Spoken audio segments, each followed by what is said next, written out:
Most of us deal with enough stress on a daily basis that we shouldn't need to worry about what to make for dinner. To help make things easier for you, we're sharing a recipe inspired by a few time savers from the freezer aisle. By simply serving these heat and eat favorites together, you'll end up with a feel-good dinner in just minutes. Watch this. The next time you're at the store, pick up a package of frozen breaded chicken tenders and a box of waffles. Any brand will do, and if they're on sale, all the better.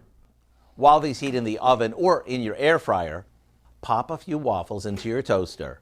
We want to toast them until they're golden. All that's left to do is top each waffle with some smoky cooked bacon and a few of the chicken tenders before putting another waffle on top.